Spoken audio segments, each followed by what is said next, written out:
Hi. Now we begin our conversations regarding Sandhi in the grammar. We've prepared for this moment of moving from the sutras for the operation of the grammar to now actually operating the grammar. As we do this, I will say that in order to benefit from this conversation, it will become important to consider the sutras in sequence. In the past, I've been gratified by any interest in our sutras and so on, but I would say that if you choose to proceed, which I hope you do, with the Sandhi Sutras, it is a very good idea to pursue them or to consider them in sequence. So, with that introduction, here we go. Our first Sandhi Sutra. This is 6172 in Ashtadhyayi and 145 in Siddhanta Kaumudi. Samhitayam. Samhitayam. The Padapartha is Samhitayam. This is Sati Saptami, which we've discussed in the past. So the meaning, the sense of it is when there is samhita. When there is samhita. This is an Adhikara Sutra. I'll say more about that in detail, but an Adhikara Sutra enjoins nothing by itself. It stands alone, and it is understood to pervade following sutras, as we discussed briefly in Swaritena Adhikaraha. In this case, it pervades all Sandhi Sutras of the grammar. In fact, it governs all Sandhi Sutras in the grammar. And we'll now move on to what that means. You may recall that just a couple of sutras ago, we discussed Parasanikarsa Sanghita. Parasanikarsa Sanghita. The extreme nearness of sounds is called Samhita. The extreme nearness of sounds is called Samhita. And as you may recall, I said that this would soon become extremely important. In fact, taken along with Samhitayam, it governs all of the concepts together, govern all of Sandhi. We also talked about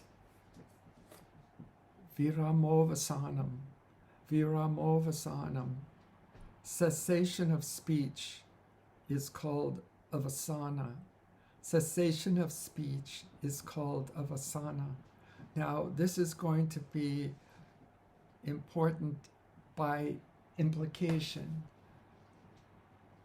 In other words, if Parasanikarsha is the contiguity of speech, avasana is the lack of contiguity or cessation of sound. So as we begin to wonder how this applies to us, let's go back to a sutra which you may recall, since it's the very first sutra that we discussed, and we discussed it as the first sutra of the Akshara Samamnaya. The first sutra of the Akshara Samamnaya. A-I-Warna. A-I-Warna. I un. Think about it, or at least maybe say it. I un. Seems unremarkable, except as you see what I've written here, I un with one after it. Why do I say one? Well, this I un is taken from Mahabhashya, because it's the first actual Panini Sutra that Patanjali discusses.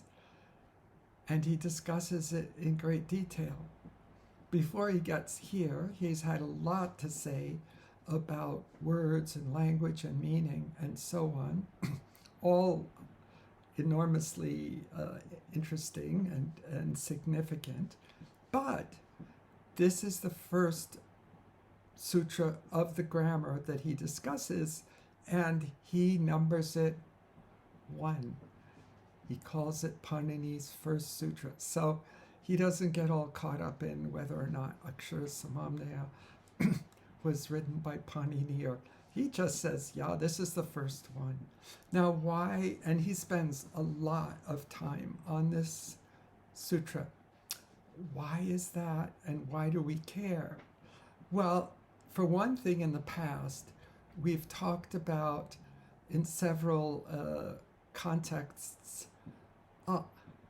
hrasva, and the dilemma that it poses for the grammar, because in ordinary speech, as Panini points out, Patanjali points out, actually in all speech, including Veda,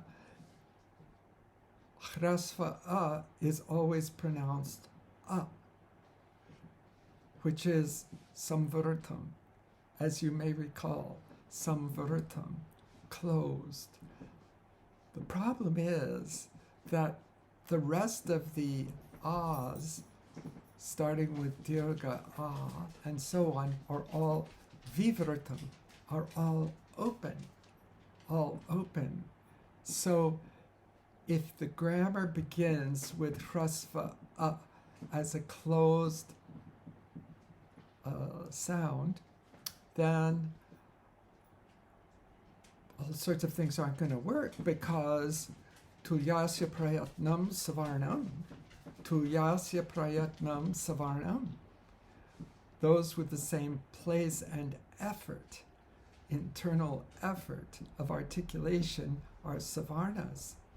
And if short is samvritam and dirgha is vivritam, and it's not hard to see, so every other than is vivritam, but unless they're the same internal effort of articulation, they will never be savarna. And if they're not savarna, oh boy, that's a problem. All sorts of things aren't going to work. So one of the first conversations in the Mahabhashya, specific to the grammar, has to do with why the grammar needs to take hrasva as vivritam, even though it just isn't elsewhere, but it's got to be for the grammar to work. And as you may remember, for some of us, the kind of magnificent, beautiful last words of the grammar are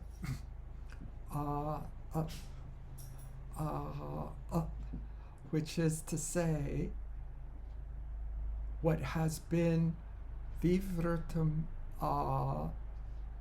throughout the grammar is now up. It's sending hrasva back out into the world in its used form. I think that's incredibly cool. So that's a major part of Panini's concern at the beginning, understandably. But the other question arises, A-I-Un. A-I-Un. What's going on there? What's going on? There you have 3 vowels in a row, and there's no sandhi. How is that possible? Well, there have been various explanations. One is that they really have subanta or something like that, and that they lost them, and so now they are pragrya in some way or something like that. But that hasn't really caught on. But Toji Dikshita has, not in Siddhanta Kamari, but elsewhere, articulated I would say, the winning formula for this, which is that as we say them, a-i-un, a-i-un. And of course, we're saying it samvritam, but we know it's really vivritam. A-i-un. Well, when we're doing that, where is the sanikarsha? Parasanikarsha samhita. There is no sanikarsha. There is no contiguity. The sounds are not contiguous. A, I, un are separate. Put otherwise, there's a vasana between them. And unless, and this is where we come back to our Sutra of the Day, Samhitayam, which, as we said, will go down through every Sandhi Sutra in the grammar, which says that none of these sutras will operate unless there is samhita, And that goes all the way to the last sutra, because if it weren't for that, there would have to be sandhi between the two us, one way or another. It would have to happen. So that's the key. For all of the Sandhi Sutras, we are now going to discuss samhita is the crucial element. And we go from there.